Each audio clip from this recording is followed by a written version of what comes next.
Salve galera, tudo bem, tudo certo, tudo tranquilo? Para a aula de hoje, nossa aula de filosofia, a gente vai tratar de um filósofo extremamente importante, um cara que compõe ali a tríade clássica da filosofia grega, grande discípulo de Sócrates, Platão. Pessoal, Platão, ele estabeleceu, o seu pensamento filosófico naquele mesmo contexto de Sócrates, Grécia do século V a.C.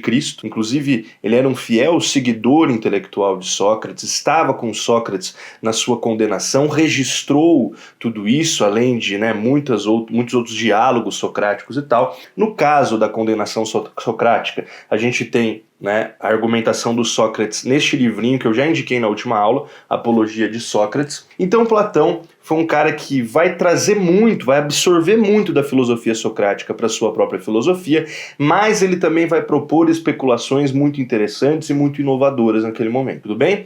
Ele vai fundar uma instituição escolar, uma instituição acadêmica em Atenas, a Academia de Platão, onde inclusive posteriormente um cara chamado Aristóteles vai estudar por lá. O Platão, ele inicia o seu percurso filosófico retomando aquelas discussões que vão existir ali na ontologia dos pré-socráticos, Lembra? Vamos relembrar daquelas discussões ontológicas? Você tem ali dois grandes grupos que vão afirmar coisas bem opostas, De um lado você tem os heraclitianos, tutorados ali pelo Heráclito de Éfeso, que vão falar o seguinte: olha, a physis é regida pelo devir, pela constante transformação dos seres, a constante transformação das coisas, dos elementos da natureza, do universo, tudo é esse choque de opostos, essa guerra, o fogo primordial, esse movimento.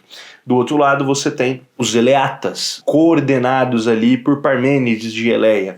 Lembra deles? Eles vão falar o seguinte: não é bem por aí, porque na verdade o ser ele é permanente, o ser é imutável, o ser é, o não ser não é, não existe essa movimentação, não existe esse devir, esse vir a ser, esse tornar-se, tudo isso é ilusório. Belezinha. O Platão ele vai partir dessas discussões, ele vai falar o seguinte, ponto muito bacana, ele fala o seguinte: olha, existem méritos e defeitos em ambas essas teorias. De fato, se nós analisarmos a natureza, tudo que nos cerca, nós podemos concluir que sim, existe um movimento, existe ali uma corrupção dos seres, Os seres não são eternos nesse mundo físico, existe uma transformação das coisas à nossa volta. Agora, isso não exclui o fato de que também é observável uma essência permanente em tudo que existe. Essa é a ideia do Platão. Então perceba, ele está superando essas discussões pré-socráticas. Ele está superando essa aporia entre os eleatas e os heraclitianos, beleza? Ele inclusive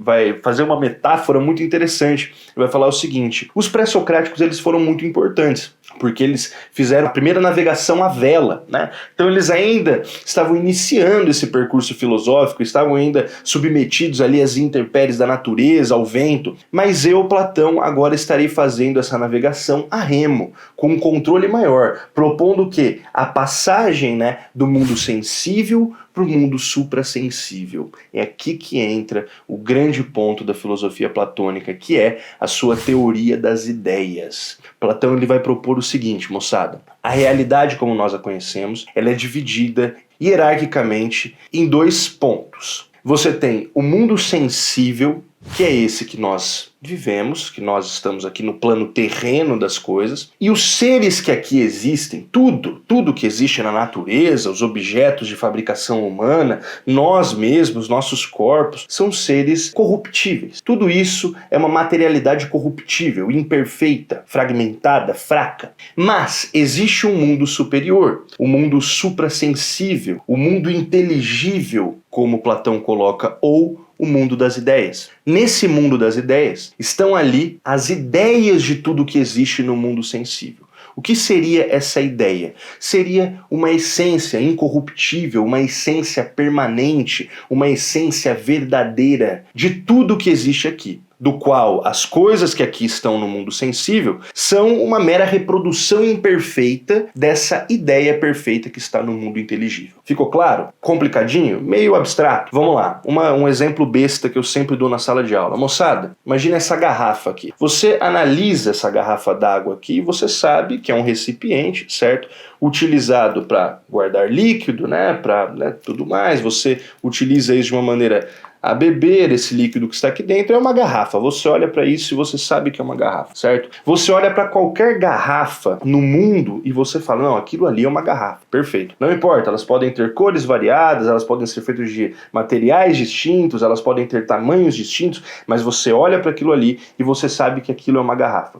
Pois bem, na verdade, todas as garrafas que existem aqui no mundo sensível, elas possuem algo em comum, elas possuem essa essência de garrafa, né? Essa garrafalidade, onde você olha para aquele objeto e você consegue chegar a uma conclusão, é uma garrafa. Mas, na verdade, todas elas são reproduções imperfeitas da verdadeira garrafa, tá?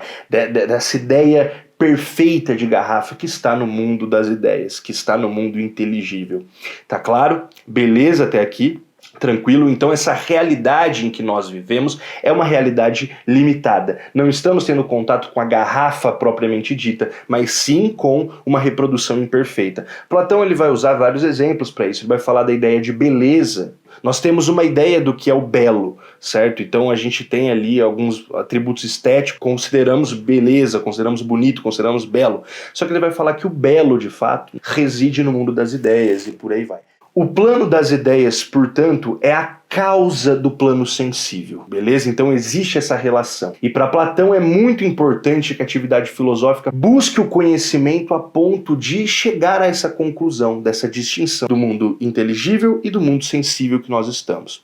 Tudo bem até aqui? Beleza? Para facilitar, o Platão ele vai oferecer uma alegoria, né? Uma metáfora que facilite o nosso entendimento. Essa metáfora é muito conhecida, muito recorrente e está presente neste livrinho aqui, né? A República de Platão. Aqui, esse aqui é a edição da Martin Claret. No texto 7 deste livro, ou no livro 7, né? Na seção 7ª, nós temos ali a chamada alegoria da caverna, né? Ou o mito da caverna. Então ele vai tentar explicar sua teoria das ideias por meio dessa metáfora. O que acontece nessa metáfora, moçada? Basicamente, nós temos ali um grupo de seres humanos que habitavam desde o seu nascimento uma caverna subterrânea. Tudo o que eles conhecem na vida é dentro daquela caverna subterrânea. Ali naquela caverna, eles estão virados de frente para uma parede, atrás deles você tem uma fogueira, você tem uma luz, fogo, e você tem lá no fundo a saída dessa caverna. O que vai acontecer? Por conta da fogueira que tem ali, produz aquela luz, você vai ter a projeção de sombras na parede em que eles estão virados de frente. Então muita coisa que acontece no mundo externo, no mundo exterior, acaba sendo projetada na parede dos caras ali. Eles estão acorrentados, eles nasceram naquela situação e para eles a realidade é aquilo ali. Então quando eles veem, por exemplo, a sombra de alguém que está lá fora projetada na parede, eles acreditam que aquilo ali é uma pessoa de fato, que aquilo ali existe de fato, que a sombra projetada é o que é. Eles veem ali um cachorro passando do lado de fora, projetado na parede, e acreditam que aquele animal também é daquela forma, que ele está ali de fato. Não sabem, não têm a noção, não têm a consciência de que na verdade tudo isso são projeções que vêm de um mundo externo. Até que um dia, um desses prisioneiros consegue se libertar, consegue perseguir ali o caminho dessa luz, é uma trajetória muito difícil, muito complicada, até que ele sai dessa caverna. Quando ele sai dessa caverna, seus olhos ficam sensíveis, têm contato com a luz do sol, algo que eles não estão acostumados, então machuca, esse processo é doloroso, esse processo é complicado. E ele entende, portanto, que existe um mundo todo de realidade além da caverna. E ele vai até a caverna avisar os seus companheiros, fala, olha, na verdade isso daqui é uma mentira, existe um mundo superior, existe algo a mais além daqui. E as pessoas que estão ali dentro não acreditam e tentam inclusive matá-lo. Aqui fica muito claro o que, pessoal? Como é doloroso esse processo do reconhecimento de um mundo inteligível, do reconhecimento da verdade. É doloroso, não é simples. As pessoas não vão aceitar essa filosofia de maneira pronta, de maneira simples. Um outro ponto importantíssimo na filosofia platônica é a questão do conhecimento. O Platão ele vai falar que o conhecimento humano ele é também relacionado ao mundo das ideias, ao mundo inteligível. Platão vai dizer que a nossa alma, antes de encarnar, ela esteve no mundo das ideias. E que o conhecimento que nós expressamos aqui, no mundo sensível, são lembranças, são rememorações do que a nossa alma viveu e conheceu no mundo das ideias. Então o conhecimento terreno, ele está diretamente relacionado com o mundo das ideias. Para isso, Platão vai utilizar o chamado diálogo de Mênon, um diálogo socrático, né? Então temos ali o personagem Sócrates conversando ali com um camarada, Mênon, e ali ele vai tentar mostrar exatamente isso, que o nosso conhecimento advém da memória do mundo das ideias. Como que ele vai fazer isso? Ele vai chegar para esse cara e vai falar o seguinte: olha, aqui eu tenho um escravo. Este escravo aqui, ele nunca teve uma escolaridade formal, ele nunca estudou da maneira como nós estudamos, ele não tem nenhum conhecimento de matemática. O que esse cara conhece é o trabalho braçal que ele exerce ali em quaisquer situações. Vamos provar que o conhecimento vem do mundo das ideias? Vamos. Qual que é a ideia? Ele vai chegar com um problema matemático complexo para esse escravo. Esse escravo nunca teve uma instrução formal.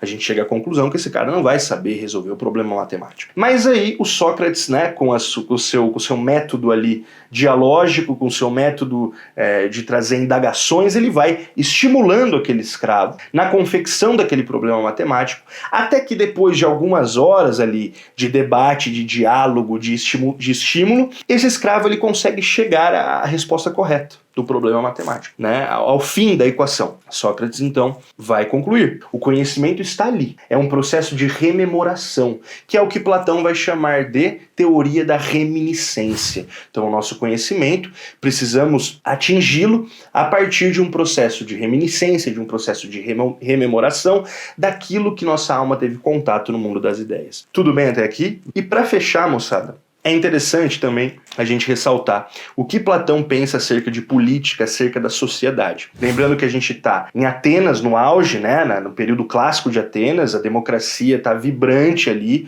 o negócio está pegado, os cidadãos na ágora, dialogando e chegando a conclusões e governando de maneira direta. Mas para Platão, esse tipo de governo não é o ideal, não é interessante, porque estaríamos sendo governados ali em Atenas por pessoas que não necessariamente têm um conhecimento necessário para aquela ação. Então o que o Platão vai propor? Platão ele fala o seguinte: a natureza humana ela é dividida em 3 aspectos. Existem pessoas, que é o que ele chama de faculdade apetitiva, pessoas que nascem e que se entregam aos seus instintos mais animais. Então são pessoas que vão ali se reproduzir e tal, e essa é a função delas na sociedade. Esses vão estar na base da pirâmide social, que são os trabalhadores. Inclusive com isso Platão justifica a escravidão, né, na Grécia Antiga, enfim.